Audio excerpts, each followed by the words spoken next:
Hey everyone, welcome to our Jungle Rengar gameplay featuring our newest skin, which is the pretty kitty Rengar. And with that, I will see you guys in game.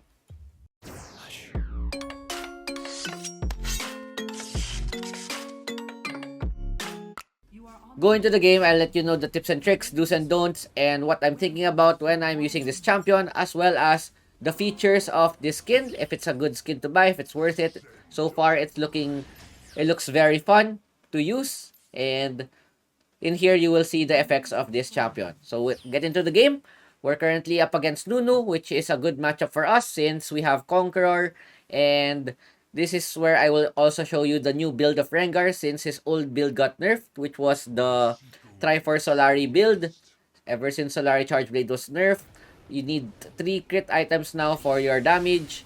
So we won't be going for the crit build anymore. We will be going for a more bruiser build. So what I'm starting here is red, and as you can see, there's a sound effect whenever you jump, and the passive as well has a bit of rainbows when you're in the bush. So looking like a very fun skin.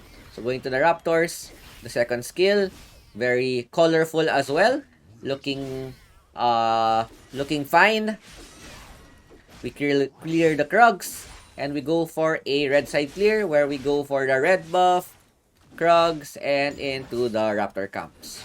So once we clear the camp, we'll see the Nunu at the bot side, and here I'm checking, do I go for the bot scut, do I go for the invade, or do I go for mid? So in here, I'm looking at the priority of our lanes. Mid lane has no prio since Gragas counters Katarina, especially in the laning phase, and bot lane is a 50-50 matchup. So I lose the smite fight with Nunu, so I decide to go for the top side. I go for the top scut. Even though I beat Nunu in a 1v1 situation, my lanes don't have priority, which is the Garen and the Gragas. They have lane priority. That is why I go for the top scut, which makes it a lot more safe, and nothing is lost. I don't have to risk anything. So once I get the scuttle, I go for my top side. Nunu's trying to contest the top scut, but I have already taken it. So he wastes a bit of time trying to get it. So I start my blue buff. So in case Nunu invades us, I think we have a good priority in the bot side, as well as in the mid side, Katarina can easily come. So no problem for us. We clear the blue buff, and we go to the grump, get our level 5, and see what will happen. So Katarina gets a first blood, which is good for us. And then I clash on the top side. I'll get level 5 after this. Oh, Jin flashes. So immediately, once I get my level 5, I use my ulti. So I can, number 1, so I can see them from afar where they're going. And number 2, I can surprise them. So I go for the Thresh. Since he might flame me, I try to get the Jin, but I don't want to greed him because I don't want to die to trade my life, and I don't want to become greedy. I could have killed him, but most likely I would die. It would be a 2-for-1. It would look good, but it's better that they don't get any advantage. So Gragas thinks I TP'd, baited the ulti, and things are looking great. They use their skills. Ash is able to arrow the Jin as well in the bot side. So we're into a great start. Nunu tries to use the second skill, but Son is already there. Ash is full HP, and things are good. So what I'm doing here is a Black Cleaver. I think I'm gonna complete it in my next back. So the build path that I'm going for is a Black Cleaver into the new item, which is the Divine Sunder, and then Death's Dance. We go for Stone Plate and Death's Dance. So those are my 3 core items because the build synergizes with Rengar's kit really well, as well as he still has his DPS. So what will happen here is before he will be a crit type champion, now he's more of a bruiser type champion with the new items. So mid dice, I'm not able to help, so I just go back, get my cleaver. It will give me a really good power spike. Then I'll try to look for the dragon. So I think Katarina pinged the Garen ultimate, so I'm kind of confident since Garen no ulti is such a big deal. Our duo bot is doing really fine for a 3v2. So 1-for-1 trade, and I'm coming there. Nunu gets an ulti off. I make a mistake of not using my second skill after his ulti, so I get punished. I am able to get a Nunu down. Gragas gets a trade. Katarina's good Chunpo, dodges the Jin ulti, and overall it's a 3-4-2 trade, which is good for us. So we can start the dragon since they use a lot of ultimates, but we still have to be a bit careful because our team is still resetting and we can see where they are right now. And they have a Nunu, which will be hard to outsmite. So I try to stack my passive. I get hooked by the Thresh. Nunu goes in, tries to go for the dragon. Luckily, I'm able to outsmite Nunu. I flash out. I use my ulti. I dodge the Gragas Q and I get my HP back. Thanks for the triumph. Pretty good outplay that we did there. We're able to get a lead. We're able to get dragon plus an ace, which is really good for us. So since we have an ace, I think, do I go Herald or the tower? And tower is still better, even though you don't go Triforce. Even though I'm not going Triforce for Rengar anymore, my tower damage is really strong. Rengar destroys towers pretty fast. I'm able to get it by myself, and we go back. So most likely the scenario here is that since my back is delayed, the opponent will most probably go rush the Herald, which the Nunu's there right now, and it's okay. I can give Herald since we're able to get mid and top tower as well. So we'll give the Herald as a consolation prize, and we have a really good lead right now. So Rengar, the skin still looking pretty nice. So when you clear, the basic combo of Rengar is when you ulti, you press your first skill before you jump. And then while you're jumping, once you jump, then you press your third, second. Once you do that combo, you will have full stacks, and it's up to you what you want to use. You could use Empowered Q for more damage, Empowered Second if you want to escape crowd controls, or Empowered Third skill if you want to crowd control your opponents. Usually, you always want to use the Empowered Third skill. There's a clash in the mid lane, so I go to the mid. I stack with my combo. I use my Empowered combo. I force the Jin exhaust. We get a kill, and there. That's usually what Rengar does. So our Rengar's bread and butter is that if you always want to gank once you have ulti. If your ulti is down, just focus on farming unless there's a lane that you really need to go or you need to protect. So that's the only time you go to lane. So when you're farming, when your ulti is down, just chill. And one thing to note when clearing your camps is always use an auto attack before every skill. So you could do a cancel animation reset with the auto first. And even the second skill you can use anytime when you get damaged a bit, you could use your second skill. So my ulti is almost up. I'm checking for a team fight. I'm gonna clear the mid, and then I could possibly go bot or go top depending on what happens. Since we need mid, it helps us get mid priority.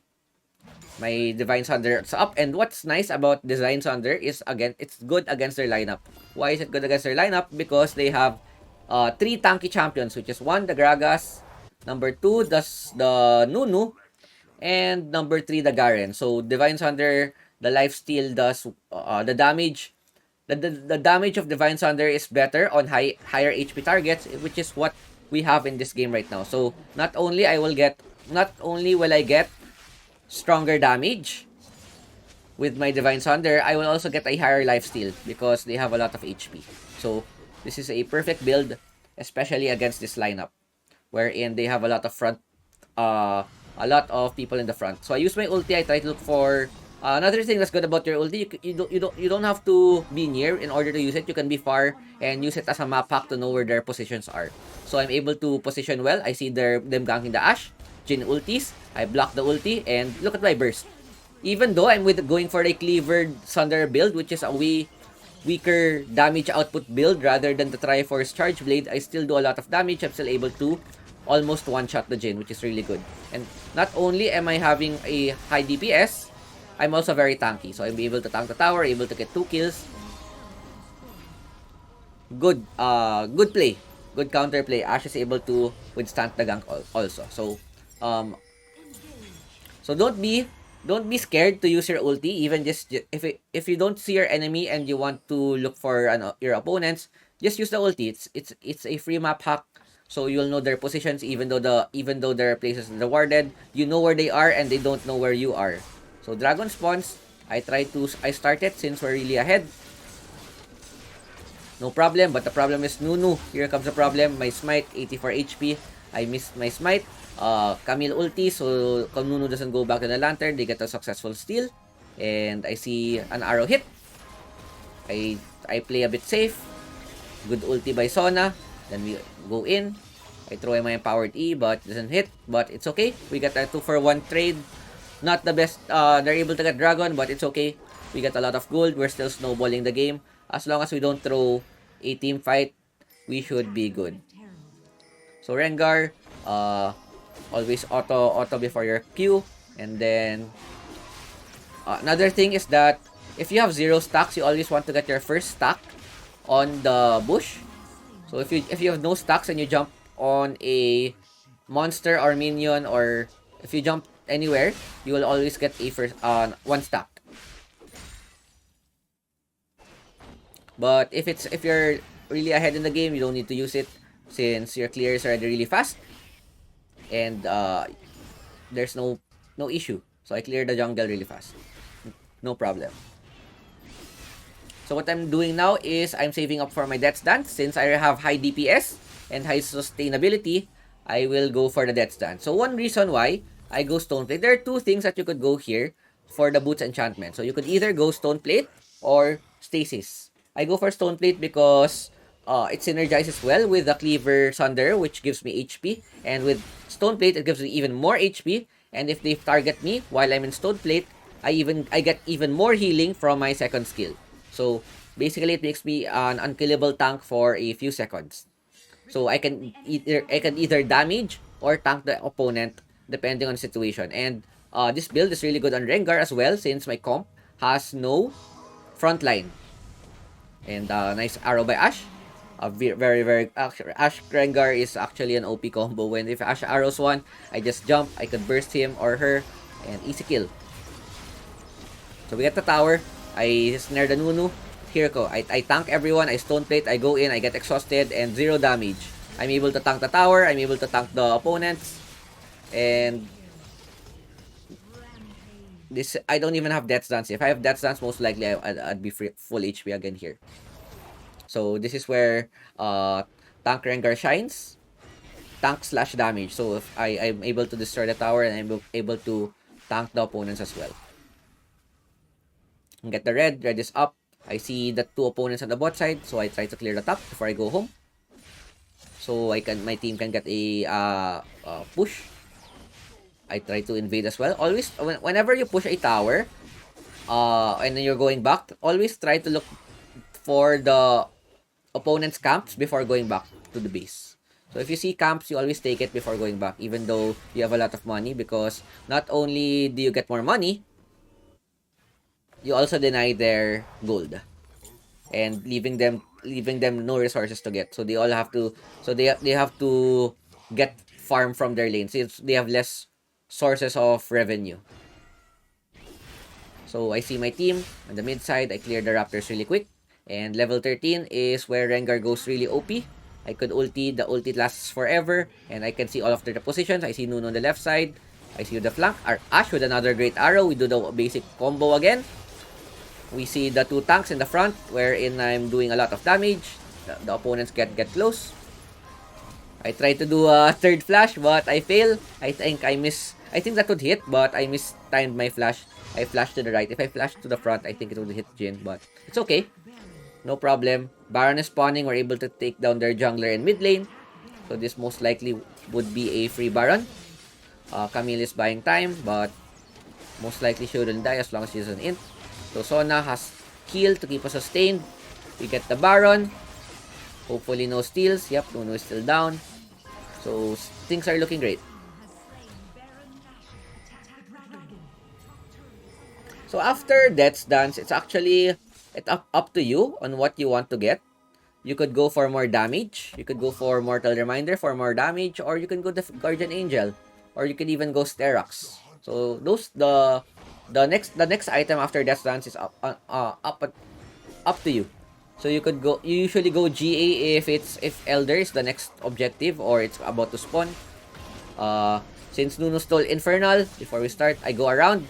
I don't want another steal, so we just want to secure the dragon. We force them out.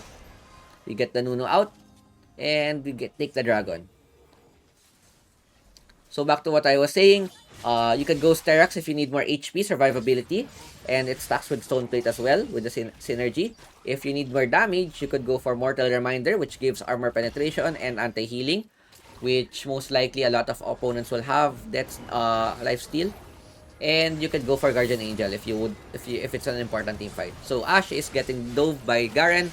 We snare the Garen so he can't catch our Ashe, and we force a surrender. So Katarina gets in, we get the kills, and that is it. So hope you guys enjoyed our Rengar guide, and I will see you guys next time. Peace out. Ciao ciao.